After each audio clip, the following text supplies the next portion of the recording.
What's going on, guys? My name is Tommy. Welcome back to the channel, and welcome back to another episode of Wednesday Afternoon Worship. Today, at the request of the Black Dragon Disciple, Nicholas Cirillo, we'll be covering another core deity, cracking open our Inner Sea gods once again, to talk all about Zon-Kuthon.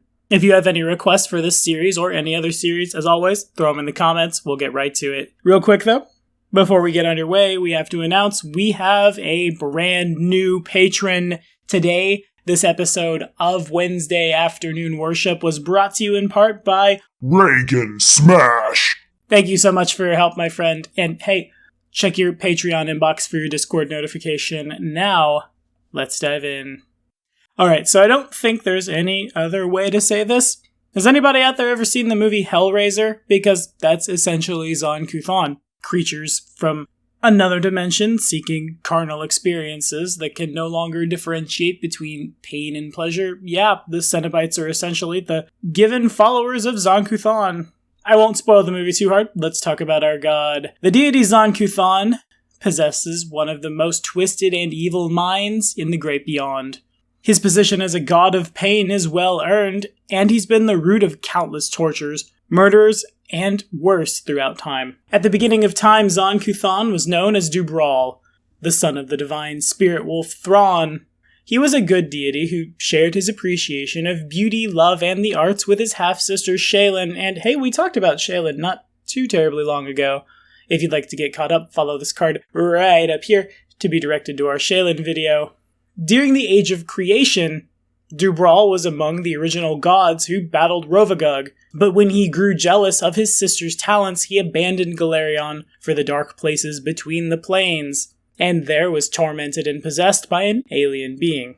Upon returning to our reality, Dubral, as he had been known, was gone, replaced with the twisted, malevolent soul known as Zon-Kuthon. When Shaylin saw that her brother was forever changed, and not for the better, the two battled. Shaylin finally wrested the golden glaive, known as the Whisperer of Souls the two had shared, from her twisted brother's fingers, and established a tenuous truce that held in place more by silence and avoidance than by any desire to actually coexist. Seeing the crimes that Zon-Kuthon had committed on Galarion, the god of culture, wealth, and stability, Abadar, knew that he had to be punished, and he made a bargain with the evil god. Classic way to punish from a lawful neutral perspective, I suppose.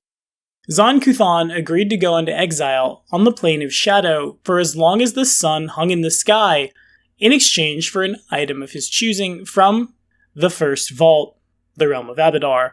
This imprisonment was not meant to be over as soon as it was, and when the sun stopped shining on Galarion during the Age of Darkness, Abadar reluctantly honored the deal, and gave Zon-Kuthon the first undead shadow, which the Midnight Lord has used to craft evil creatures in his realm of Zovacane ever since. Zon-Kuthon has little concern for the dealings of other deities. As long as he can play with as many toys, the Dark Prince has no need for alliances, wars, or diplomatic dealings. Zon-Kuthon himself does little to instigate conflict. That said, he's not above torturing followers of other faiths, and does so whenever possible. The only one safe from his evil ways is his sister Shaylin, though he grants no such immunity to her faithful. Once upon a time, as Dubral, Zon-Kuthon was known for his beauty, but his body now resembles a work of art to only those that are into sick and twisted things, who find pain and torture to be the pinnacle of existence. Although his exact appearance is said to often change, he's often depicted wearing tight, sexualized leather clothing, which expose his many open wounds and body modifications, and his lips have been removed, which give him a bloody, haunting grin, and hooks and piercings contort his face into revolting expressions, enhanced by the crystal which rests in the cavity where once sat his left eye. Atop his scalp, a vertical crown of spikes pulls his skin into a disturbing sunburst, and the back of his skull is completely gone, revealing his brain. His hands end in long, knife-like fingernails. His appearance is simplified in most mortal representations of him, showing him as a pale, gaunt human with a single significant wound. Zon-Kuthon is lawful evil. His domains are darkness, death, destruction, evil, and law, with the subdomains catastrophe, death with the evil, and law subtypes Chitin, evil, Chitin, law, loss, murder, night, shadow, darkness, and death, sovereignty, and undead. His favorite weapon is the spiked chain, and his symbol, a chained skull. To perform Zon-Kuthon's obedience, persuade a creature to allow you to inflict a small amount of pain on it. This can be as subtle as thin needles under the skin, or as overt as lashing with a whip, whatever the subject agrees to. If you can legally procure an individual, such as through legalized slavery, you may use a purchased subject instead, but if no suitable individual can be located, coil a spiked chain into a nest and kneel on it, letting your weight sink your knees into the spikes. Whip your own back while chanting praises to Zon-Kuthon. In return, gain a +2 sacred bonus on saving throws against spells that deal hit point damage, which is a lot of them, but oh man, that's pretty rough. Kids these days and their sadomasochism. Anyway, Evangelist boons grant us protection from chaos thrice a day, arrow of law twice a day, or once a day pain strike. At 16th level, 3 times per day, you can make a strike of the endless against an opponent. You must declare your use of this ability before you roll your attack, and if your attack misses, the strike is wasted. You make an unarmed strike against your target, and if you hit, your target must succeed at a fort save, DC 10 plus half your hit dice plus your wisdom, or be blinded for 1d4 rounds. This ability doesn't work against creatures without eyes, or who see by means other than vision, such as with blind sight or tremor sense. If you have a key pool, you may spend 1 point from it to increase the saving throw DC of this ability by 4. Lawful Evil Monks, here we go. At 20th level, once per day, you can make an unarmed strike that deals agonizing pain to a single target. You must declare your use of this ability before you roll your attack, and if your attack misses, the strike is wasted.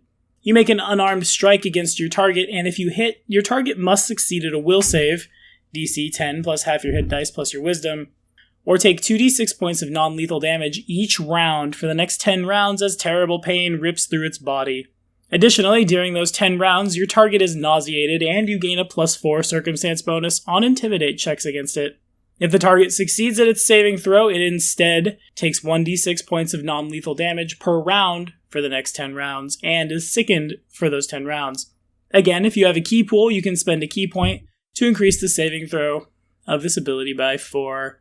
That's pretty good. 10 rounds of locking somebody out, though at level 20, that's probably, in your case, going against like an angel or something that's immune, but if it's not, if it's going against something that can be nauseated, yeah, eat your heart out, and then watch them throw up whatever they ate. But anywho, exalted boons grant us obscuring mist 3 times a day, invisibility twice a day, or deeper darkness once a day. At level 16, once per day, you can use Shadow Walk as a spell-like ability. When you reach your desired endpoint along the shadow path, you materialize directly where you desire instead of being shunted in a random direction. Furthermore, if you use this ability on an unwilling creature, that creature takes a -2 on the save.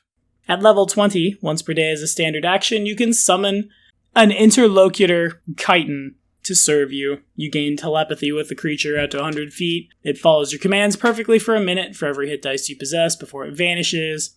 It refuses to follow any commands that would cause it to act in an overtly good or chaotic way.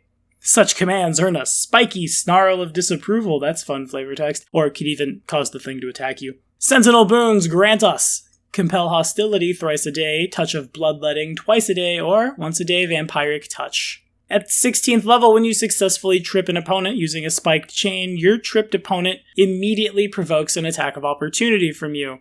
In addition, you gain a +2 bonus on any attacks of opportunity you make against opponents you have tripped with a spiked chain within the last round. At 20th, all the training you have done in Perfect Darkness has left you with the uncanny ability to sense your surroundings even in the blackest night. You gain Blind Sense out to 20 feet. If you already have Blind Sense with a range of 20 feet or greater, you instead increase the range by 10 feet. Okay, yeah, that's not bad. Tripping builds are pretty good in some metas. And it's always good to have extra attacks of opportunity. Seems great. I can sign off on this for sure. Now, I've GM'd for followers of Zon-Kuthon, but only ever in one-shots. Actually, in Hail the Gorilla King, there's a couple of Kuthites running around. Because, of course, right, we're all trying to kill each other. That said, I've never had a chance to GM for a follower of Zon-Kuthon in a longer setting. And if I did, it definitely, I will say, opens up a lot of different avenues of roleplay. that we don't often see at the table. We're talking everything from evil statists, demented masochists, and those whose spirits are so wounded that only overwhelming pain distracts them from their sorrows. And cue the chorus from Ohio is for Lovers. And a lot of times you don't see that, again, in an adventuring party. And a player who can take these kinds of themes and roll them together into a character that works in a group setting and isn't just being an edgelord, cutting himself or cutting other people around him for the glory of his god is a pretty good role player. Or at least someone who really likes facial piercings and leather. If I was to play a worshipper of Zon-Kuthon, it definitely gives me an excuse to break out a spiked chain build, get some extra attacks of opportunity on a deific obedience. Yeah, sure, that seems good to me. And again, it gives me myself the ability to break out a character concept that's just completely alien to me, because I've never ever thought about playing a guy who loves self-mutilation and black leather.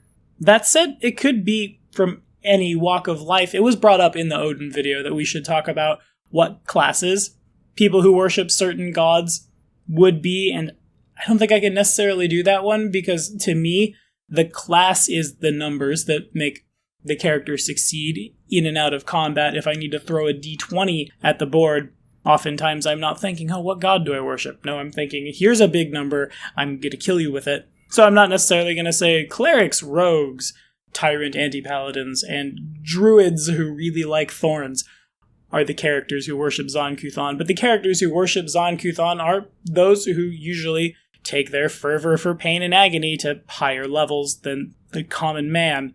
Of course, though, you have to be a master of blending in with the crowd, because it's pretty obvious if you have a million face piercings and you're cut up all over the place on Galerion that you worship an evil god, and that's usually a one-way ticket to get in trouble with the paladin town. I digress. What do you guys think about Zon-Kuthon? Have you played a Kuthite character? Have you worshipped Zon-Kuthon? Or would you in a future campaign? As always, throw it in the comments. We'll keep the conversation going. And don't forget, the Doomsday Dawn giveaway ends very, very soon. If you want to play Pathfinder 2nd Edition with us, follow this card right up here. We'll direct you to the giveaway. Anyway, that's all we got for today. Thank you so much for your time. The next episode of Wednesday Afternoon Worship, where we're going to do a little homebrew for another Paizo official god with not a lot of support, the ancient Osirian deity Sobek, drops next Wednesday.